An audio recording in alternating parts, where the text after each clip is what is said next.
thing that we did last time. So finally we put down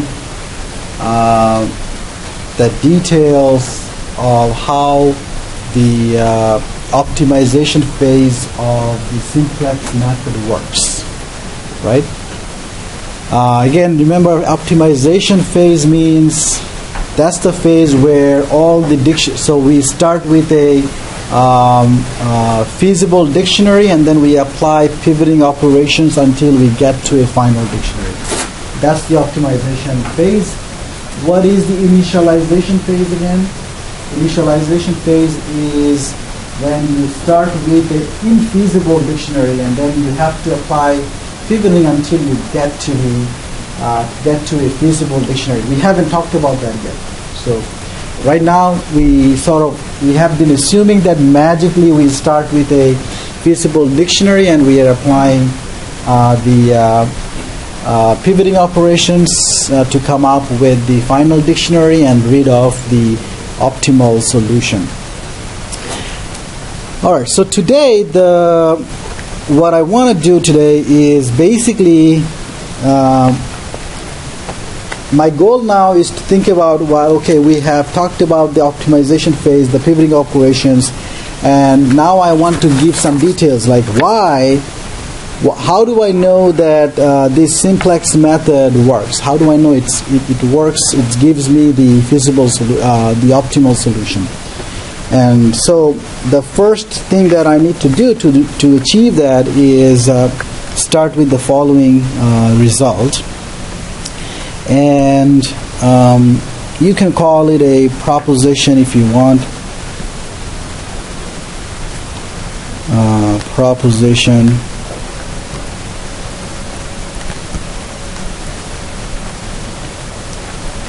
And the proposition is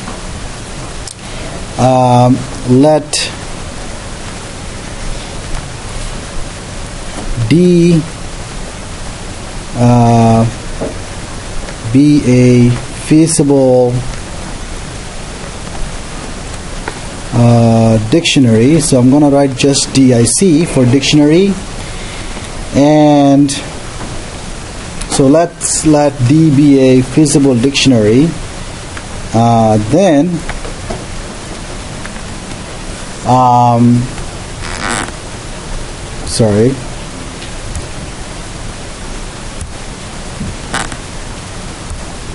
also let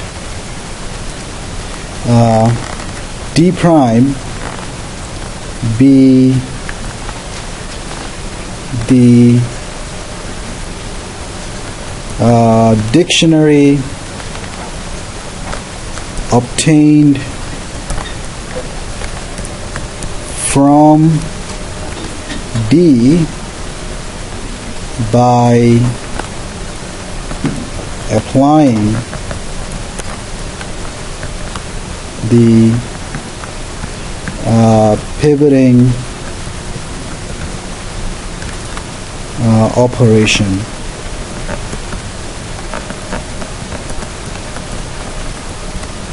Okay? Here's the claim that I want to make. Claim number 1, D prime is feasible. So what am I saying is that if I start with a feasible dictionary and if I apply the pivoting operation, I end up with a feasible dictionary, okay? So pivoting, another way of saying that is that pivoting preserves feasibility of the dictionary. Okay?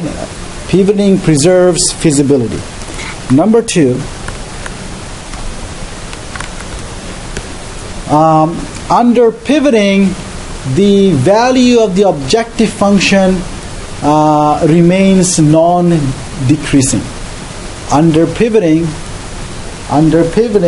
the value of the objective function remains non-decreasing. What do I mean by that? I mean that I'm going to write it in this way. The value of Z corresponding to the dictionary D prime is larger or equal to the value of the objective function corresponding to D.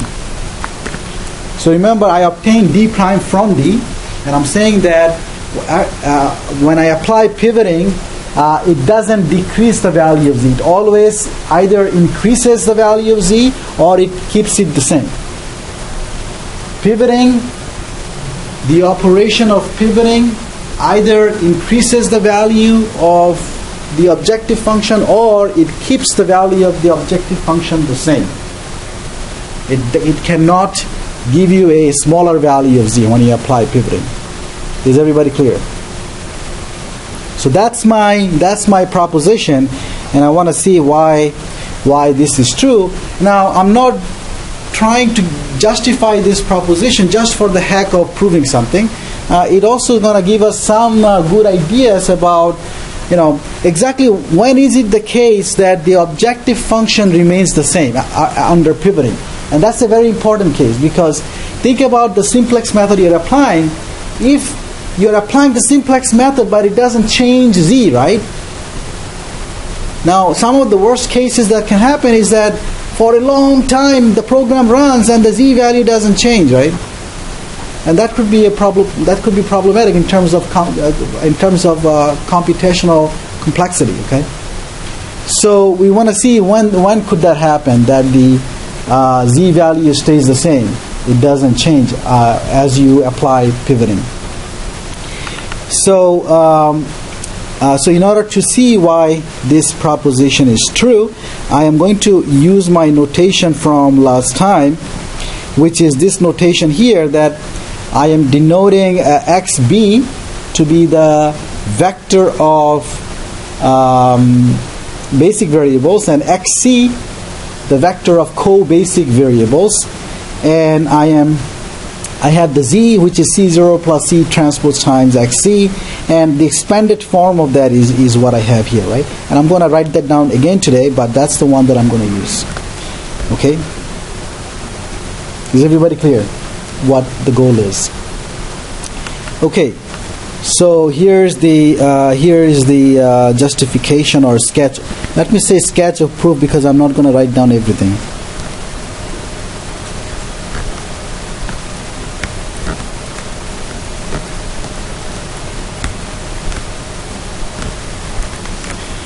Okay, so I'm going to let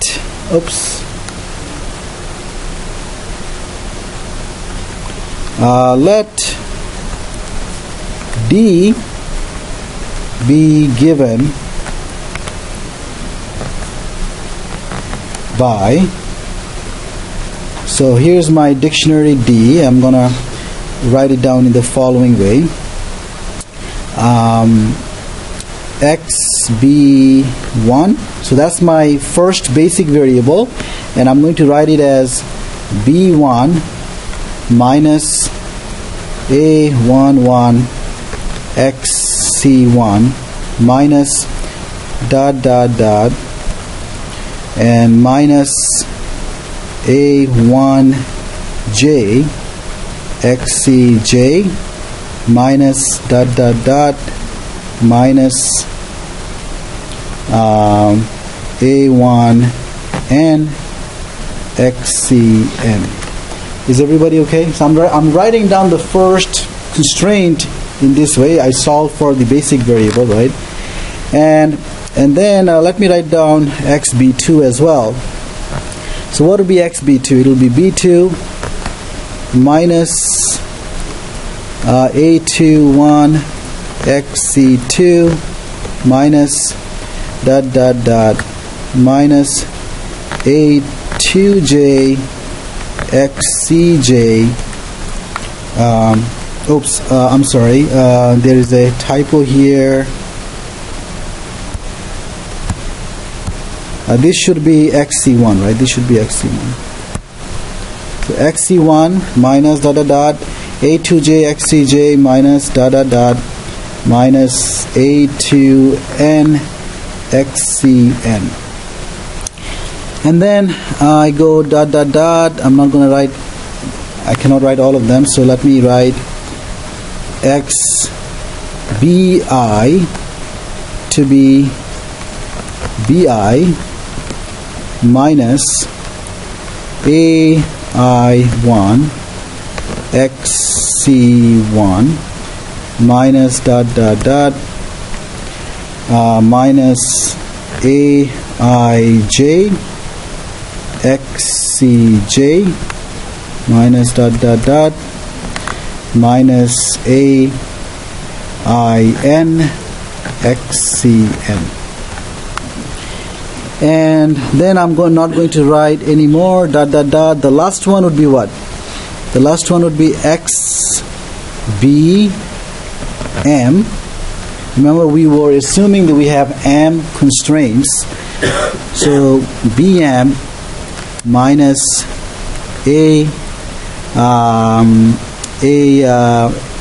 m1 xc1 minus dot dot dot minus amj xcj minus dot dot dot minus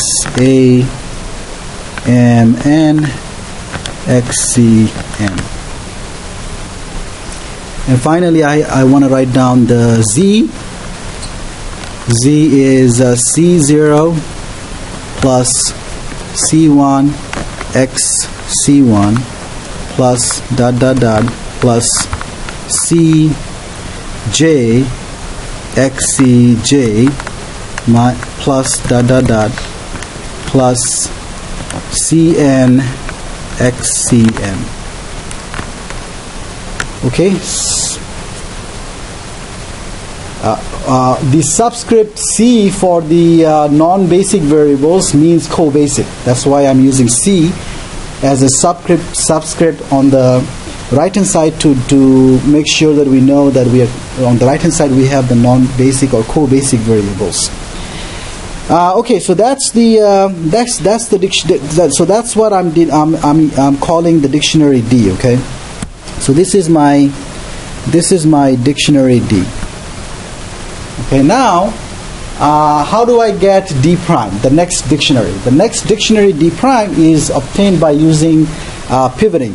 Now, if all the coefficients in the objective row, if all the coefficients are negative, right? What is D prime?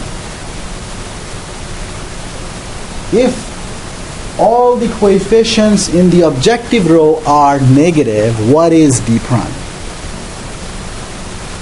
What is the mixed dictionary in that case?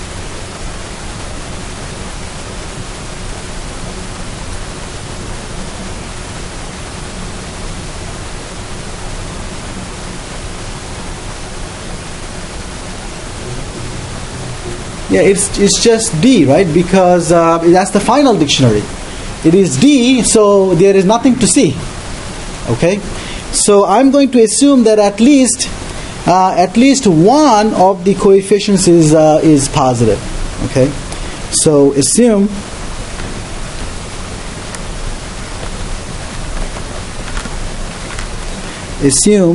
CK is positive for some k between 1 and n.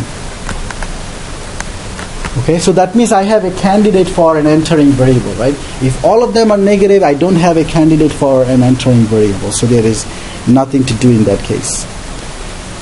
Is everybody okay? All right, so I have I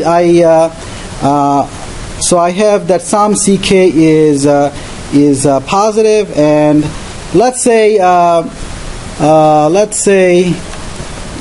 Cj is positive, and we choose xcj as the entering variable. Is everybody okay? Let's assume that Cj is positive, then xcj would be a candidate for entering variable, and let's say we are choosing that. Everybody's okay? Now we want to think about, what's the leaving variable, right? So now I have a pivot column. So what is my pivot column? What's my pivot column? Let me highlight that. My pivot column would be, let me highlight the whole thing here. What I mean here when I'm highlighting in a box, I mean the coefficients of xej. The vector consisting of the coefficients of xej is the pivot column. Okay? Now my question to you, so it does include, so what are the elements of the pivot column? Negative a1j, negative a2j, dot dot dot, right, dot dot dot, negative aij, dot dot dot, negative amj, right? Everybody's clear? Now, in order to look into the candidates for living variable, let's see if all the entries of the pivot column, are positive, all the entries of the pivot column are non-negative, then what should be the living variable? If all the entries of the pivot column are non-negative, what would be a living variable? Is my question clear to you? If the pivot column, what's the pivot column? The pivot column is negative a1j, negative a2j, dot dot dot, negative aij, dot dot dot, negative amj, right? And I'm going to, sorry,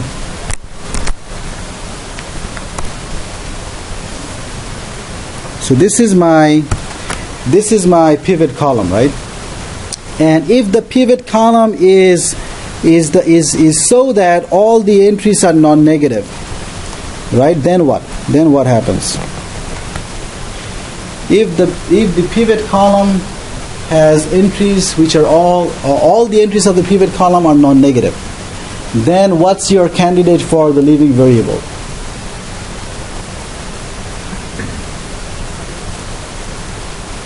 What can you say?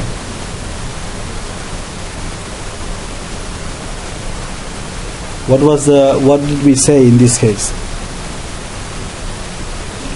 Do you remember or not?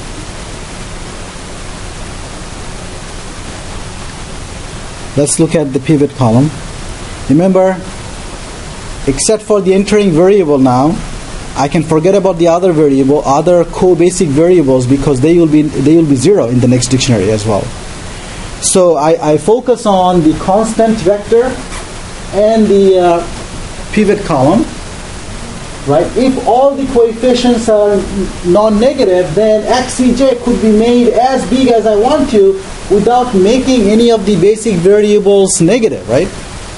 You realize that if all the coefficients of xej are non-negative in the pivot column, then you can increase the entering variable xej as much as you want without violating any of the constraints, right? So for example, if negative a1j is positive, if this quantity is positive, then no matter how big xej you pick, xb1 still is positive, right? So it doesn't violate the constraints. So my point is, if the pivot column is non-negative, then the dictionary is unbounded. Then the dictionary is unbounded, and that means that that's the final dictionary as well. Okay, that means that I stop. Am I making sense? Because I don't have to do anything. I know that there is no solution in this case. I can make the value of the objective function as big as I want to. Right? You guys agree? If I can make xej as big as I want to, then look at the objective row. Remember, Cj is positive, and that's why xcj was an entering variable. If xcj could be made as big as I want to, then the z could be made as big as I want to. So there is no optimal solution.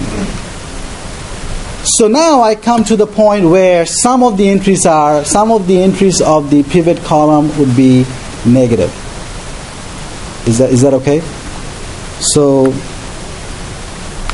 now some of the entries of the pivot column could be negative, and some of them could be positive. If at least one of them is negative, then I can look into what would be the leaving variable.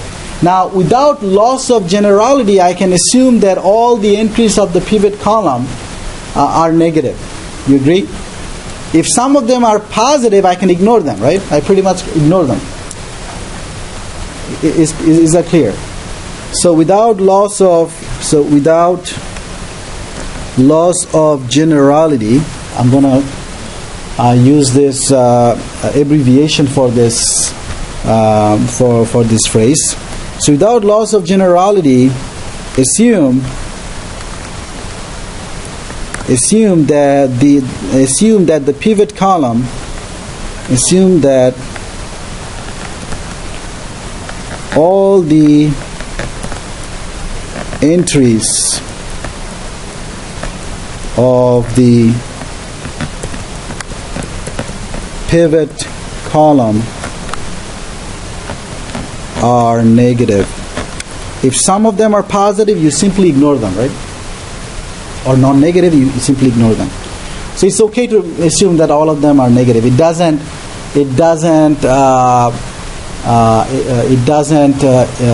exclude the general case. So now, how do I choose? Now, I'm assuming all the entries are negative. Then how do I now choose my leading variable? What should I do? What do I look into then? So now I'm assuming that negative A1j is negative, right? Negative A1j is negative. What does it mean? It means A1j is?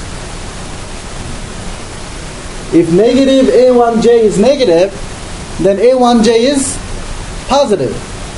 Negative A2j is negative, so A2j is positive, right? I'm assuming all these coefficients are negative. So A1j, A2j, Aij, they are positive. Because they have a negative sign in front, it makes them negative. Now, in this case, how do you choose a leaving variable? How do you choose a leaving variable? What's the rule? What do I look into? I ask myself, by how much can I increase? By how much can I increase the entering variable xcj without violating any of the constraints?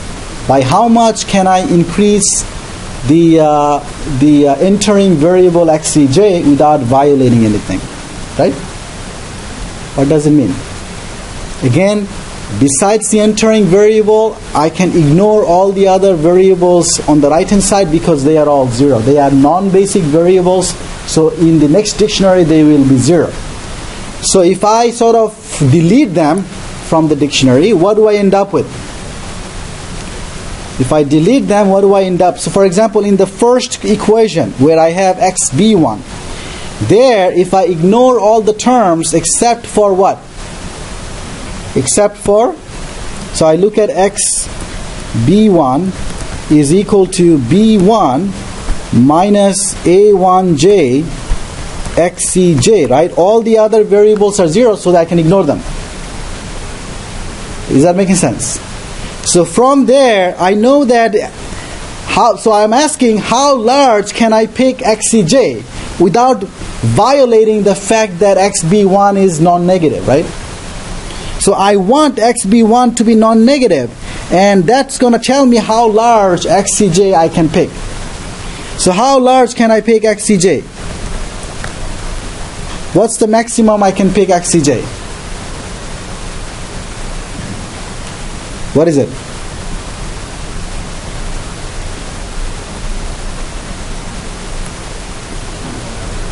B1 over A1J, right? A1J.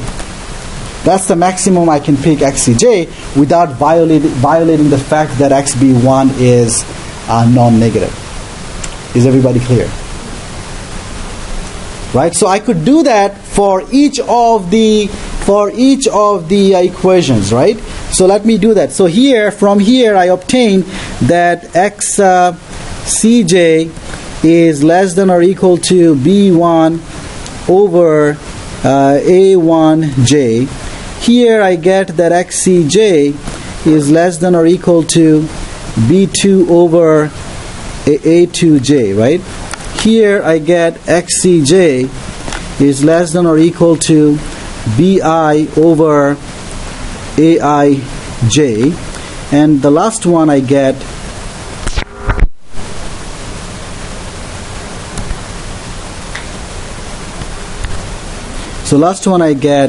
XCJ is less than or equal to BM over AMJ. You agree? Please make sure you agree with that. Okay, so then this is dot dot dot, this is dot dot dot. So how do I pick the leaving variable? I look at the smallest of the ratios, right? B1 over A1J, B2 over A2J, BI over AIJ, BM over AMJ. I look at those ratios. I identify the smallest one. Maybe there are more than one small. Maybe there are two of them. They are the smallest, right? In that case, you pick one of them. But let's say this is the smallest. Let's say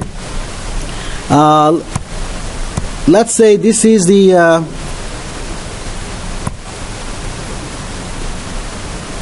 oops, what am I?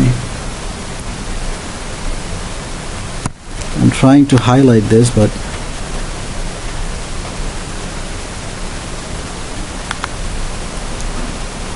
well, I'm just going to use my pen, I guess.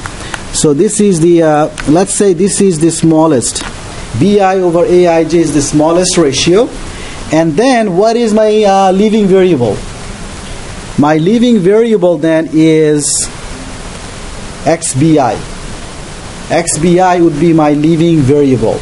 Is everybody clear? So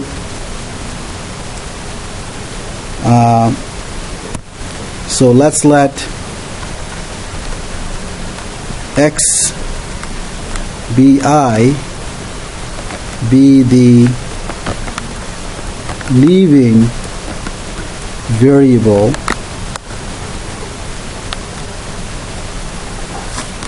using the least ratio test. What do I mean by the least ratio test? I just made it up. Least ratio test means I look at all the ratios that I have in red, I pick the smallest one, the least one, and then the corresponding basic variable is the leaving variable. I have a question for you. I haven't written down the dictionary, next dictionary D prime. But let me ask you this. What will be the value of the entering variable in the next dictionary? What will be the value of the entering variable in the next dictionary D prime? Right? Once I choose a leaving entering combination, then I do pivoting operations, right? I do elementary operations to come up with D prime, right? I have talked about that, how to come up with D prime before, so you know that. But my question is, once I write down D prime, every dictionary has an associated solution, right? Where the non-basics are set to 0, and then you solve for the basic ones, right? My question to you, what would be the value? Don't look into your notes. Just look at my work here. It's going to tell you exactly what would be the value of the. Okay, let's answer this. What would be the value of the leaving variable in the next dictionary? What would be the value of the leaving variable XBI in the next dictionary? In the next dictionary, it will be what? Co-basic or basic? In the next dictionary, XBI will be XBI. XBI is the living variable. In the next dictionary, it will be co-basic. Well, if it is co-basic, it's got to be 0 in the next dictionary, right? Okay. Now the question is, if I have the entering variable XCJ, XCJ is becoming basic, so it may not be 0, right? I'm saying, what would be the value of XCJ? What would be the value of XCJ in the next dictionary? What's the value of XCJ in the next dictionary? Remember what we said when we picked the living variable? We said, by how much can I increase XCJ without violating any of the constraints, right? And the answer was, I can increase XCJ up to BI over AIJ. Remember, BI over AIJ was the smallest of the ratios. So I can pick XCJ to a maximum of BI over AIJ without violating anything. So what does it tell you about the value of XCJ in the next dictionary?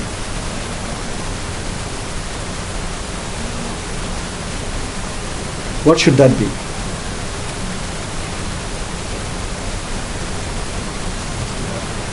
Yeah, BI over AIJ. Let's see more concretely why that's the case. In the next dictionary, XCJ would be a basic variable, right?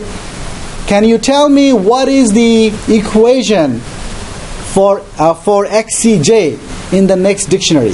What are you going to do? So what's the pivot row here? I didn't highlight the pivot row here. So from the pivot row, you are going to solve for XCJ, right? That's how you obtain the equation for XCJ in the next dictionary. In the next dictionary, what's the equation for XCJ? Well, from the pivot row, you solve for XCJ. Now, if you solve for XCJ, what do you obtain? Could you write that down on your notes, please, and see what you get for XCJ in the next dictionary? In the next dictionary, what do you get for XCJ?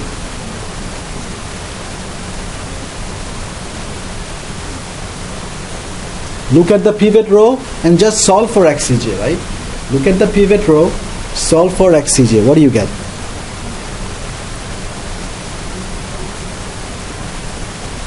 What do you get?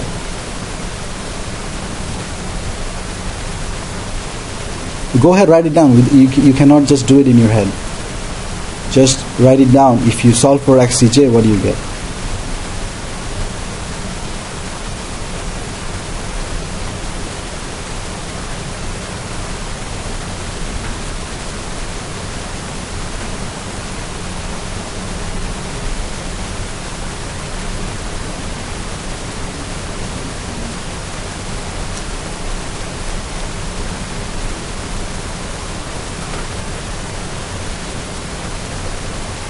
So let me write here,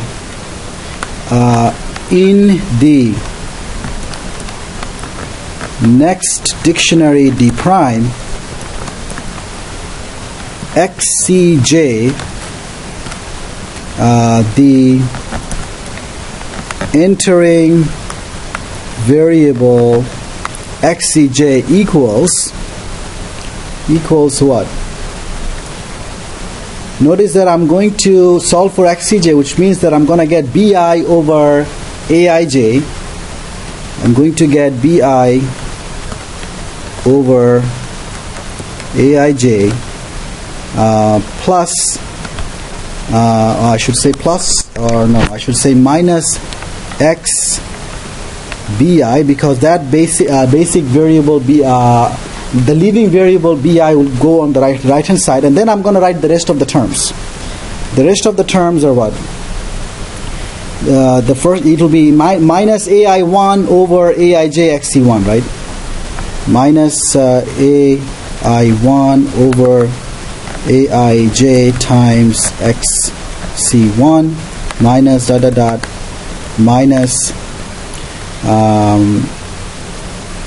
AIN over AIJ XCN. Okay?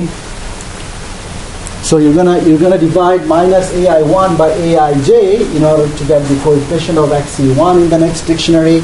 You're gonna divide minus AI1 over AIJ to get the coefficient of XCN in the next dictionary. Yes. Yeah. Would it be minus XC5 by AIJ? Yes. Yes. Thank you. This would be divided by AIJ here. Thank you. Okay. So that's what I get for XCJ in the next dictionary. Notice what's the value of XCJ in the next dictionary? What would be the value of XCJ in the next dictionary?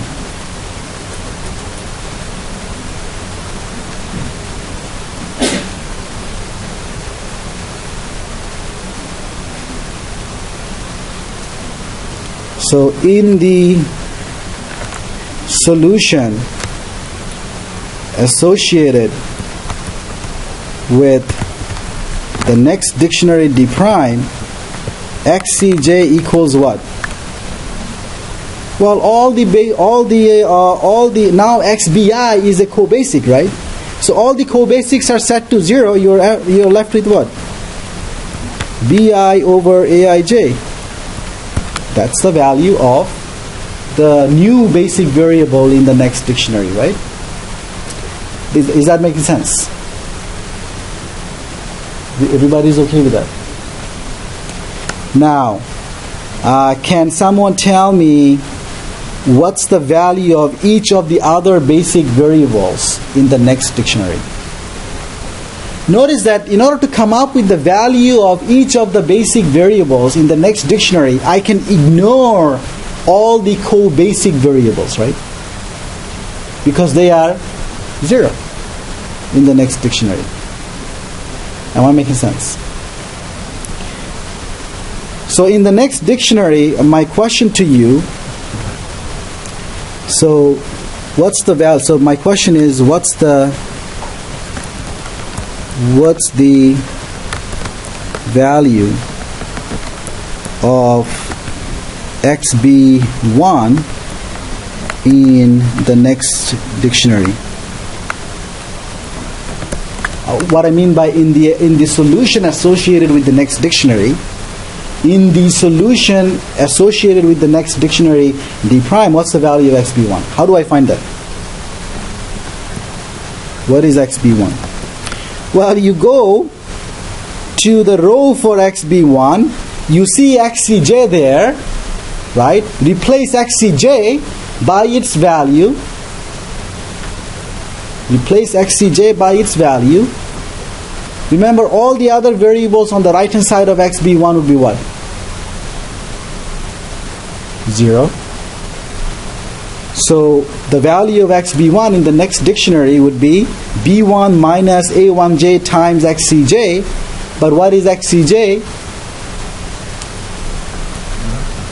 So what's the value of XB1? It will be B1 minus A1J times XCJ, right?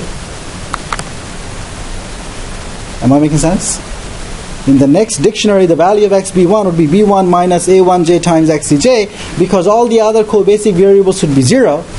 So this is equal to what? This is equal to B1 minus, what is XCJ? What is XCJ? We know that XCJ, what happened to my writing here? XCJ was this AIJ, right? So this would be BI over AIJ. So that's the value of XB1 in the next dictionary. You agree with that? What's the value?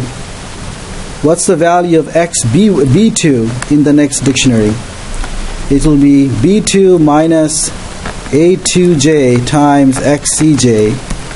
The row for XB2, you can ignore all the terms except for B1, B2 and XCJ term, because all the variables are 0 except for XCJ. And then from there you can say this is B2 minus A2J multiplied with this would be BI over AIJ. right? And I can do that for all the other basic variables. My question to you, is xb1 positive or negative? Is xb1 positive or negative? Do I know that? Or is xb1 non-negative? Do I know that?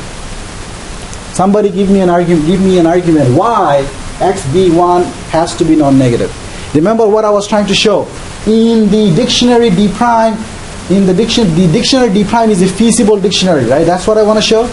Which means I want to show that all the basic variables are non-negative. The non-basics are 0, so I don't have to show anything. All the basic variables are non-negative. That's what I want to show. If I show that, then the solution is a feasible solution, and I'm done. That's the feasible dictionary. Feasible dictionary means the associated solution is feasible. Why is xb1 non-negative? How do I know that? How do I know that? Is b1 non-negative? Why is b1 non-negative? Well, remember in the dictionary D is feasible, right? The dictionary D is feasible. In that feasible dictionary, b1 has to be positive. If b1 is not positive, remember in the dictionary D, what is xb1? xb1 is equal to b1. In the dictionary D, because all the co-basics are 0, in the dictionary D, xb1 is equal to b1. Remember we said this is a feasible dictionary, so b1 has to be what? Non-negative. b1 has to be non-negative because the dictionary D is feasible.